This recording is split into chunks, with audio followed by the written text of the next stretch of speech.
On today's show, he's been the bane of not just mine, but probably your existence as well, hogging up that center field position for God knows how long. Trent Grisham, continuing the player review series for a guy who barely can hit above 200. Among other things, talking about his defense, what went right, if there were any improvements at all. And the biggest question is, are we really going to ride it out with this guy that much longer? Let's get to it. You are Locked On Padres, your daily San Diego Padres podcast. Part of the Locked On Podcast Network, your team every day.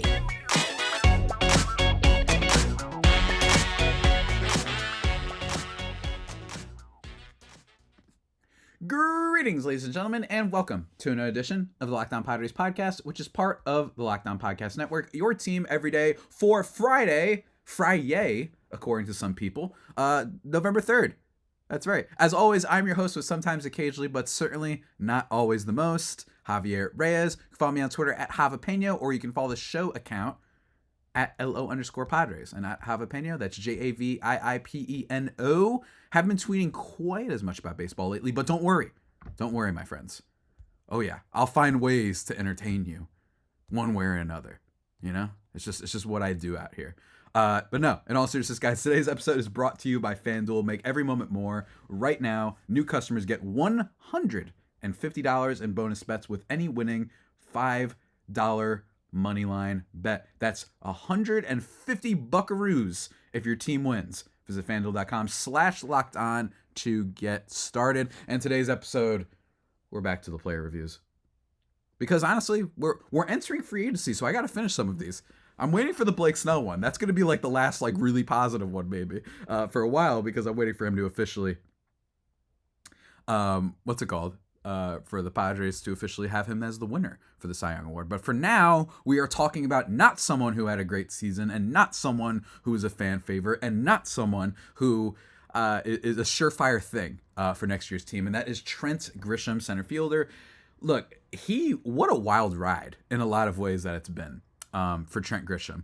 And what I mean by that is it's just really crazy how great this trade looked in 2020 and in the first half of 2021. Back when they'd made the Hunter Renfroe, was this the Luis Arias trade, if I'm not mistaken? Hunter Renfroe was for Tommy Pham, so I forgot to check that. That the trade, when it happened, literally when this trade first happened, I was ecstatic. I thought that it was a great move, and I talked about it, and this was the early days of my podcast back when I didn't know what the heck I was doing, that I thought one of the things I liked about the Padres heading into that year was how much they committed to getting players that were on base. Once upon a time, that was the Padres' biggest issue, was on base percentage. They were like 28th, 27th in the league. It was all home runs and nothing. Now, part of that was because of guys like Hunter Renfroe, guys like Franmil Reyes, the fact that Manny Machado, his first year, was like barely a 330 on base guy. You had the Will Myers situation. You had Manuel Margot. You had Derek Norris. You had, of course, Austin Hedges, right? Like, you had all those guys. So while the power was there and some of the hitting power and prowess was there, they didn't have on base percentage. So I was kind of like really in favor of the trade, and it looked great once upon a time. Trent Grisham was like one of the up and coming outfielders, and I very infamously, for what, in fairness, bold prediction is what I did say, guys. I said that he would finish top 10 in MVP voting in 2021, and that did not happen. But it's kind of crazy to forget that this is a guy who, in just 59 games in 2020, had 10 home runs, 10 stolen bases. He had a decent isolated power number of 205. He hit 250 with a 350 on base, 456 slugging, 122 WRC plus. Like, he was really good and one of the MVPs of the team that year. Now, granted, everyone in the lineup was amazing in that shortened 2020 season, including literally Eric Hosmer for the 30 games he played that year, because he started carrying the ball for once. And it was exciting. And then for the first half of 2021, he was also really quite excellent. And that's what was so unfortunate if you actually go back and look at his 2021 numbers. First half, Trent Grisham, granted, part of it was because he did miss a decent amount of games to start the season after the injury and whatnot. But even still, the first half, it's crazy to look at. The first half of Trent Grisham in 2021, he had a WRC plus of 132, batting average 274, 357 on base, 491 slugging. and it looked amazing. It looked like, oh my gosh, the Padres really, like, this is Preller. Like, he found a way. He had 11 home runs in the first half as well, by the way. Like, we were like, this is a 2020 guy who gives you good defense and can be really patient. He can be a great leadoff hitter because of his patience at the plate, because he walks a lot, all that stuff. And then in the second half in 2021 enters the Trent Grisham, like the true Trent Grisham era, which is a guy who can barely hit above 200, and a guy who, while he's great defensively, never steps up when you need him most offensively, basically ever, and has had multiple instances where you're like, what is going on with this guy? Unlike Jake Cronenworth, who I talked about on 2 days ago, or I forgot which day it was. That was my last player review, where Jake Cronenworth, one of the things I talk about is he doesn't whiff on pitches and he makes contact. It's just not the best contact. And a lot of times he won't whiff at all and he doesn't strike out too much, but he'll hit the ball and he'll like foul right behind home plate every time. With Trent Grisham, basically ever since the second half of 2021, it has been almost entirely like swings and misses in the zone, which is why I think, for me especially, in 2022, I was so down on the guy. Because unlike Cronenworth, I was like, look, on top of having seen it for two seasons, while Grisham was a half, like basically, if you put together 2020 and 2021, that's basically one season, while Cronenworth had like a year and a half. That's why I was more down on him. And I got a little bit of flack on Twitter when I posted about, like, would you still rather have Luis Urias and Eric Lauer? Granted, not the worst thing in the world, right? Luis Urias and Eric Lauer aren't the best players in the world. They're definitely solid assets that you can move around, especially at that time, but they're not all that amazing. And also, Zach Davies was really good for them in 2020. You know, Zach Davies had like a really good season. I know that guy's a little bit has some weird off-field things these days, but in terms of just that time, it was like a win-win trade, and everyone was like, Preller masterclass. That was like, dare I say, the highest like approval rating AJ Preller has had. I think it's between the 2020 season and between that like 24-hour period when they traded for Snell, Darvish, and signed Ha-Seong Kim. It's between those, right? And then like soon after that, extending Tatis.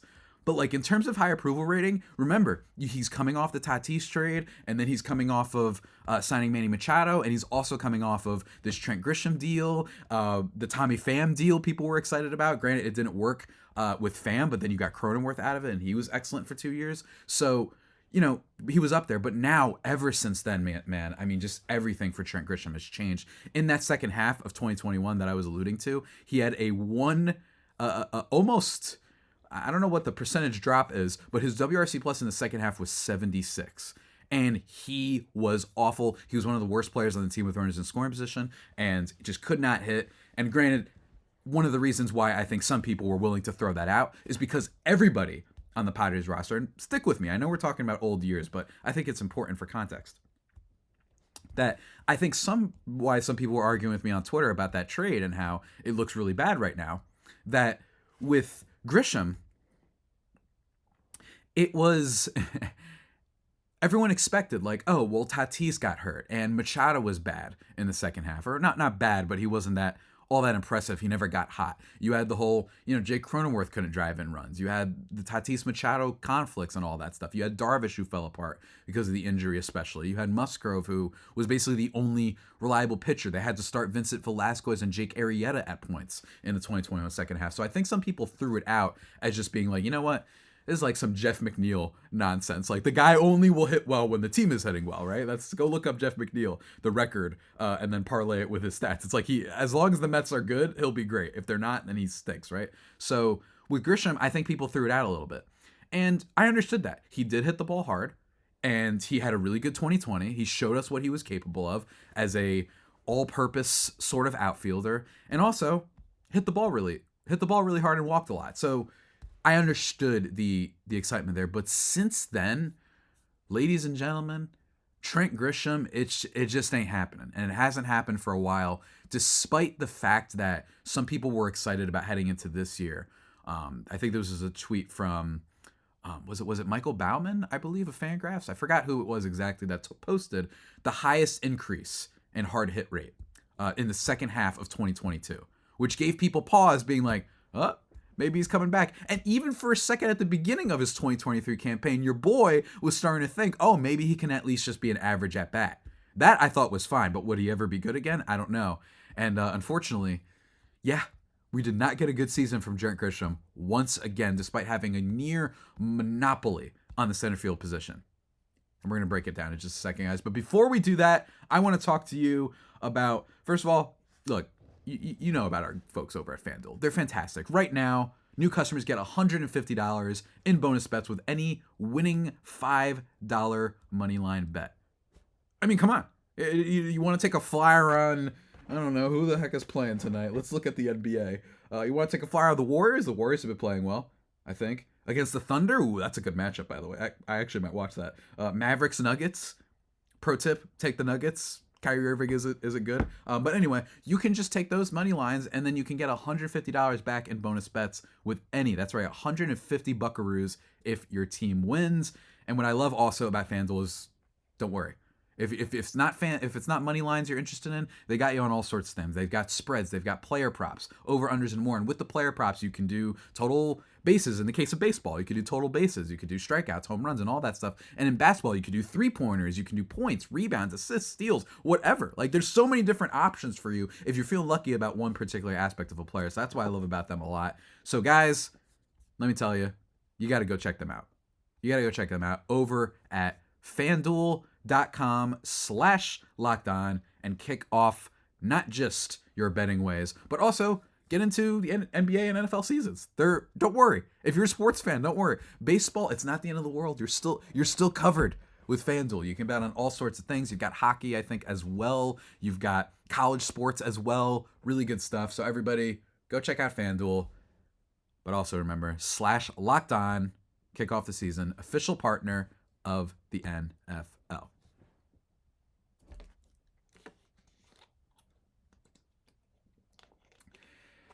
And ladies and gentlemen, we are back here on the Locked On Padres podcast. Go check us out on SiriusXM. Go check out me on Twitter at Javipeno, Javiipeno. Leave your comments. Also, I forgot, check out the YouTube. Leave YouTube comments. I love the comments. They're great. I really appreciate it. Thank you so much. You're great. Awesome. Stay golden. You know what I mean? Let's get into it, ladies and gentlemen. In 2023, Trent Grisham made some minor improvements. It wasn't all bad, right? But for the most part, it was, like I said, very, very minor advancements. In terms of the F4 total, he actually went down this year, which is one of the unfortunate things, right? He had a 2.2 F4 in 152 games in 2022, and in 2023, in 153 games, a 1.7 F4. So this isn't like he got hurt or whatnot. His slash line increased slightly. He went from 184, 284, 341 with an 84 WRC plus to a 198, 315, 352 slash line with a 91 WRC plus. And yeah, I mean, part of the increase that happened here was he just got slightly luckier. And what I mean by that is luck kind of played him better into his favor because he is a pretty speedy guy. He's got a decent amount of speed in him for sure. Trent Grisham does. And in 2022, he had a BABIP of, let's see here if I can pull that up. His BABIP was 231.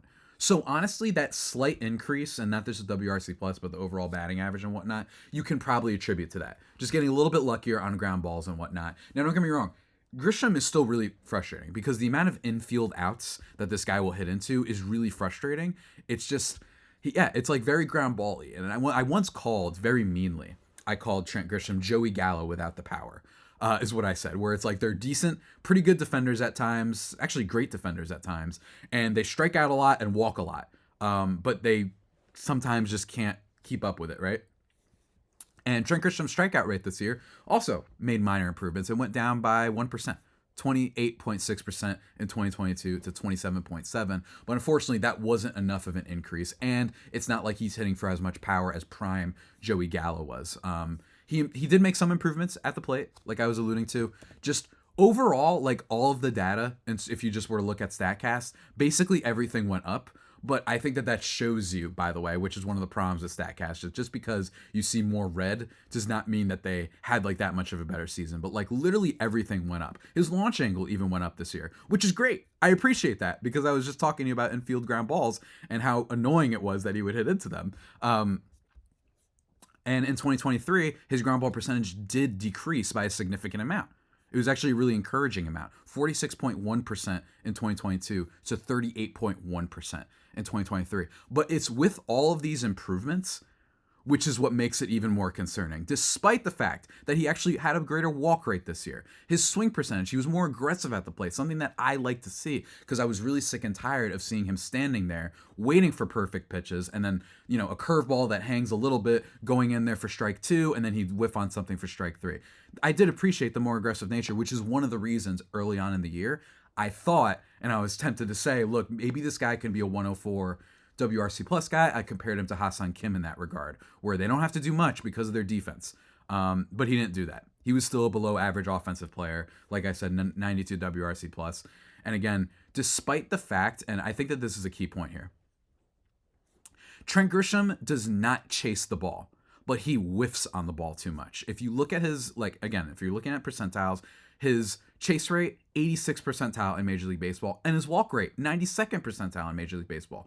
You look at that, and you combine that with the fact that he can barrel the ball a decent amount and hit hard enough, and you're like, wow, this guy can absolutely bounce back. But he whiffs on everything. There are too often times you will watch Trent Grisham whiff at a pitch that he should not be whiffing on. When he makes contact, yes, he can hit it as hard as nearly any player on the Padres, actually, in fact, with the exception of your Tatis, your Soto, your Manny, you know what I mean? Except for those guys, he can hit it as hard at best. His average exit velocity and his max exit velocity can definitely go up there. And like I said, he did improve his launch angle, which is a good sign. But overall, he just doesn't, he swings through pitches too much. He just does. If he was a little bit more of a slap hitter, if this guy was Luis Arias type of guy, I would love that, because you combine that with the defense, he'd be a great player. There is a world and universe where Trent Grisham is good. In fact, I bet you if he is traded, he could be great elsewhere. I have no doubt about it. This is the type of guy where, same thing with Cronenworth, where it wouldn't really surprise me if they went to other teams and people figured this out. Grisham's swing is really weird. The two-handed swing that's without the batting gloves and all that, right?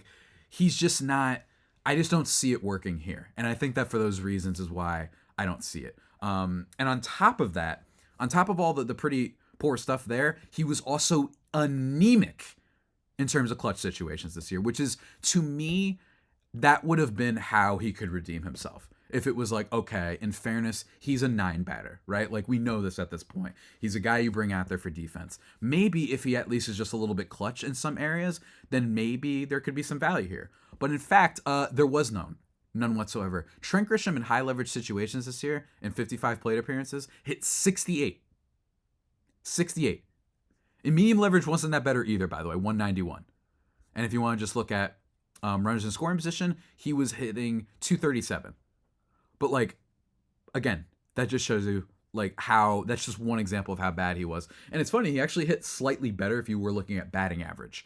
But if you look at high leverage situations, and if you also compare that to every player in the sport, my God, ladies and gentlemen, let me tell you, in terms of batting average, with runners in scoring position this year, based on that number I just mentioned to you, this probably shouldn't surprise you all that much.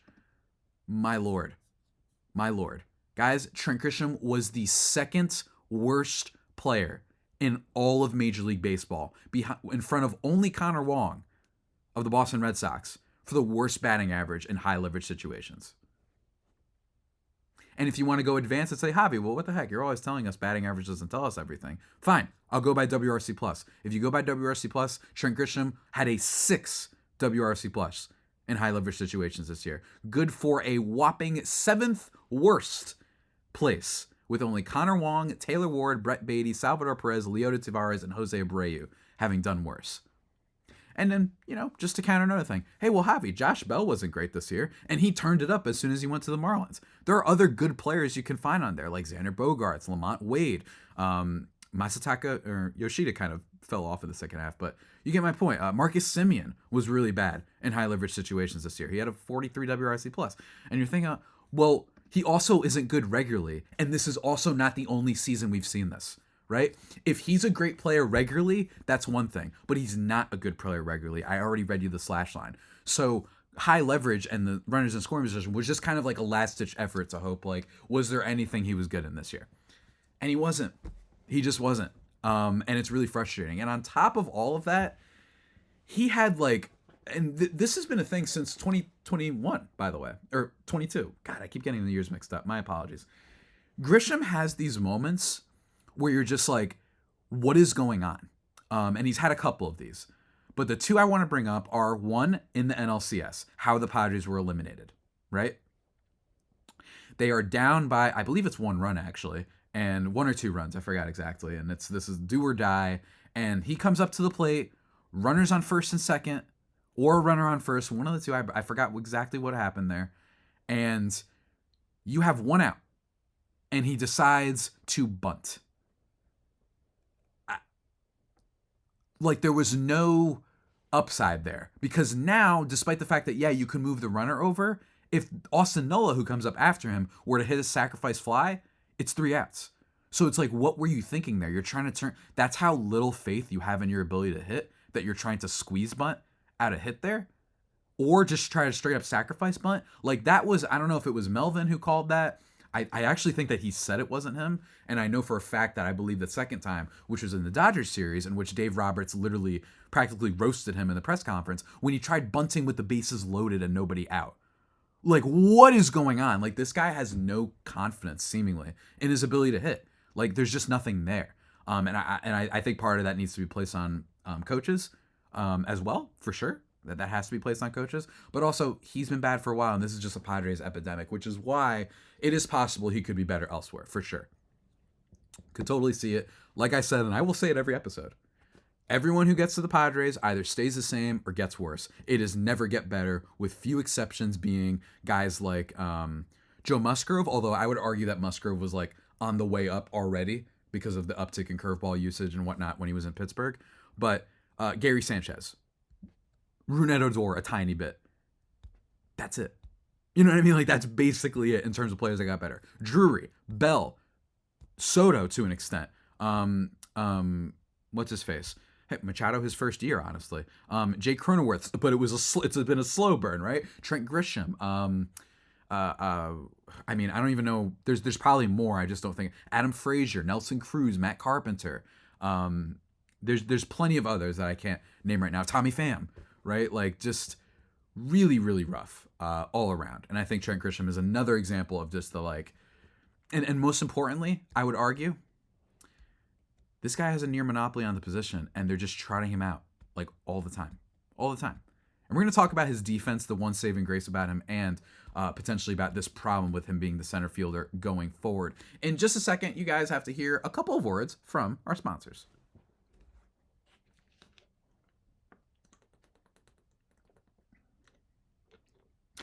And just like that, we are back, ladies and gentlemen, here on the Locked On Padres podcast. After my nice sip of water, I am ready to bring this into the final moments, ladies and gentlemen, here on this podcast episode. Let's be a little bit positive. Again, Trent Grisham is not an awful player. He's not very good, but he's not awful. He definitely has value in the sport. And even if he were to go to another team and stay the same, and he really is just bad and no one can save him, it's too late. The Padres stench is just, it's not even on top of him anymore. It's seeped into his, like, heart, and it's just, he can't be good anymore.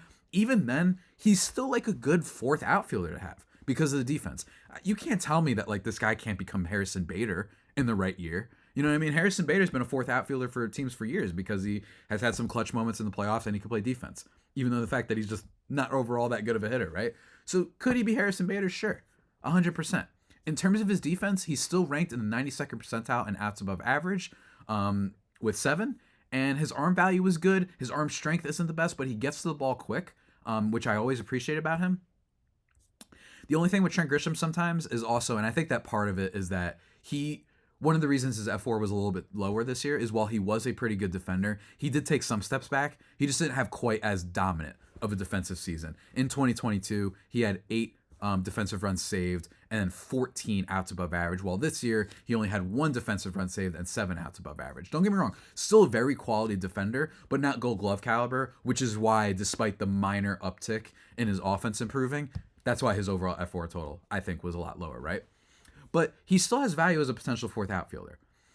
He is frustrating, and I think that occasionally the defensive metrics can overrate him just a tad bit. And what I mean by that is he doesn't have like the highlight catches, which granted, that's not all it takes. It's just because you're not having Jackie Bradley Jr. compilation videos on TikTok or whatever of him making crazy catches doesn't mean you're not a great defender. It's about reaction time and range. You know what I mean? And don't get me wrong, you also want to throw runners out. Grisham hasn't necessarily done that, right? Like that is a thing, but Tatis was busy throwing out runners this year. So, you know what I mean? Like that's different, but he has the range and he gets to the ball so fast. And also very healthy player. That is another positive. Like this guy has some value, especially since it's not like, thankfully, Preller didn't extend him after the 2020 season for like 6 more years for like an average annual value of 14 million, right? Thankfully. So there's definitely going to be value for some teams in this guy. I could definitely see him being like part of a package to improve the team going forward. But also there are some moments, like one of the things I always talk about is how Grisham almost doesn't know how to catch.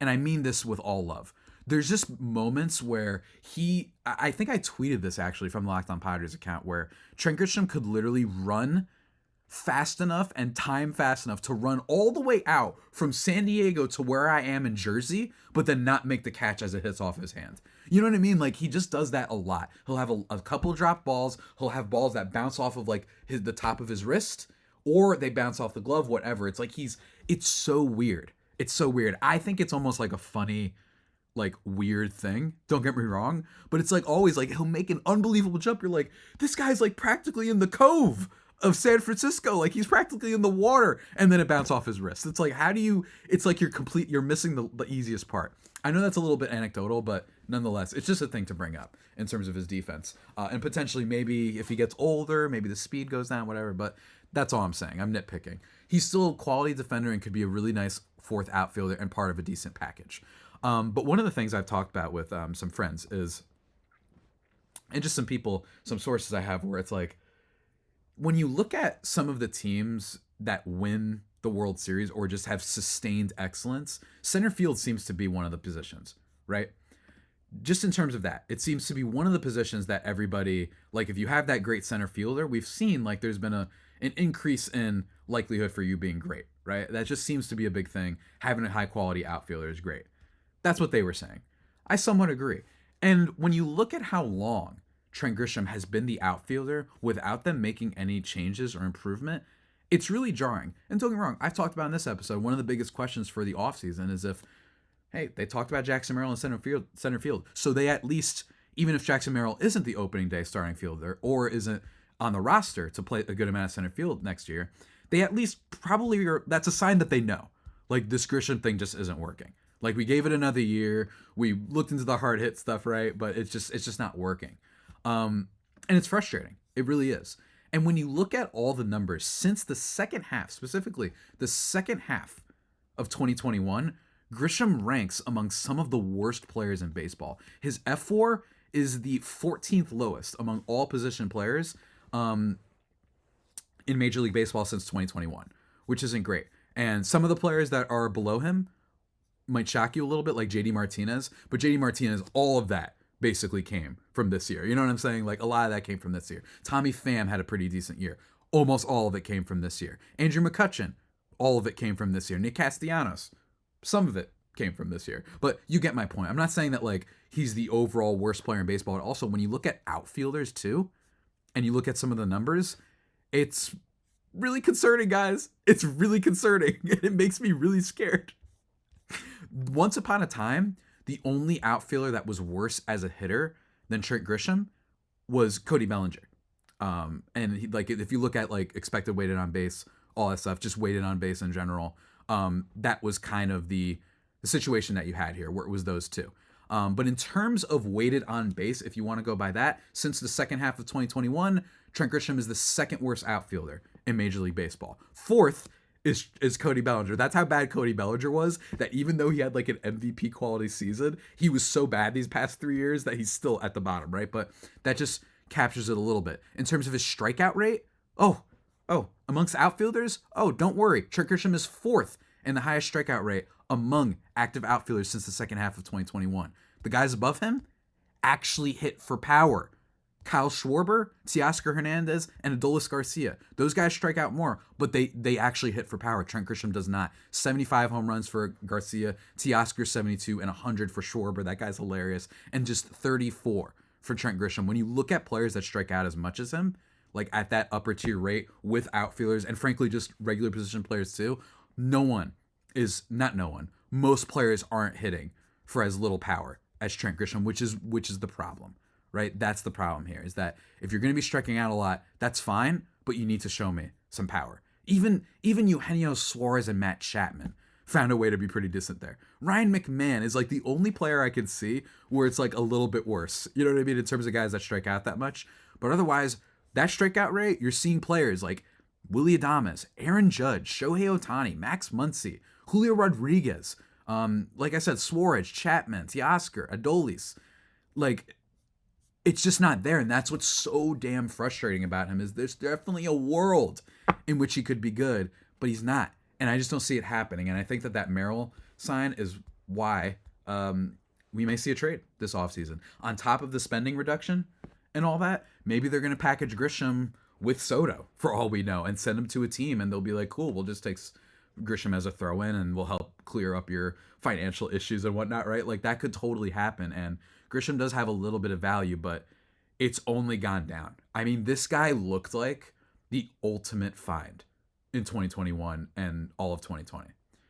It looked like, oh my God, this dude, like, if he's going to be that guy who never jumps off the page, like I said, just like a 2020 guy as an outfielder, like low budget prime, like Christian Yelich, you know what I mean? Like something like that, where he could steal some bases, he could play really good defense, hit for a modicum of power, but instead it went downhill. And the fact that he wasn't under like some big contract, there was a time when the Grisham thing, I looked like a genius. I remember before this season, go look up the podcast, the original episodes I did. I was so high on Trent Grisham because throughout his whole career, the one thing he showed was that man can walk and take paces and take pitches, and the Padres hadn't had that type of leadoff caliber player in a while, and he was great in 2020, and I was proven right, and then he just exploded in 2021, the second half. But yeah, so that's a deep dive into my thoughts about Trent Grisham, guys. I overall give his season a C. Not as low as Jake Cronenworth, because in context, I think it's important to bring up in context, because Cronenworth, the extension, and him being at first base is just a lot more damaging long term, because the fact that they went and put him out of position for a guy who was getting worse, I think, is why his season worth. Part of it wasn't his fault. Like, it's not his fault that he got a contract extension offer. It's not his fault that they also brought in Bogarts and that Kim was there, so they couldn't put him back in the infield where he's better, right? Like, I get that, but I feel like that was more damaging overall of a season to the team. Whereas Trent Grisham, bad and not great, but also it's not like the expectations should have been that high to begin with. And I think you can find replacements for him because he's not locked in. It's not like you have no other way of fixing the center field position, whether it be Merrill, whether it be a free agent, whether it be a trade, whatever. You have hope in that regard, which is good because he's not being paid all that much. So that's really good. So yeah, again, not the worst season in the world, but man, is he a frustrating player. And man, in any time that you were counting on him to get a hit when you needed it, he never got it this year. Just never got it. Basically, almost literally never got it. But with that all being said, everybody, that about does it for today's edition of the Locked On Padres podcast, the only pod that may be better than the Padres themselves. Remember to subscribe to the podcast wherever you get your podcasts from. Follow me on Twitter at Javier. Follow me on Javier, at JAVIIPENO, or at LO_Padres, or the YouTube Locked On Padres. We just crossed 1,200 subs. Go check that out. And do me a favor, go ahead and argue in the comments with some of the Dodger fans. I don't know why I give Dodger fans every 5 minutes. It's like anytime anything bad happens to the Padres, they're in my comments. Like, didn't y'all lose, get swept by the D-backs? Like, what are we doing? Get out of my comments. Like, stop. You're not the 90s Yankees. You're Peyton Manning. You're James Harden. Stop. You know what I mean? You guys choke every year. Stop. Just leave me alone, please. But until next time, guys, I believe we're going to do more player reviews next week. I have kind of a little bit of a feeling we might get some Padres news over the weekend. Just a little bit of an inkling. I haven't talked to anybody, but just a little bit of an inkling. We might get some news over the weekend, so we'll see what happens Monday. But otherwise, more player reviews. Next one is going to be Michael Wacha, I believe, unless we get the Blake Snell announcement, which I forgot when they announced the awards. I totally forgot. I don't have it right in front of me. We're going to be doing that and hopefully doing like a fun end of season player superlatives with my buddy Miller Thomas, who hasn't been on the podcast in a while. Also planning to do a prospect talk with my buddy Aram Layton, who's been on the show many times, next week as well. So that's right. We're still cooking over here, ladies and gentlemen, at Locked On Padres. Until next time, stay safe, and of course, stay faithful. My Friar Faithful homies, take care.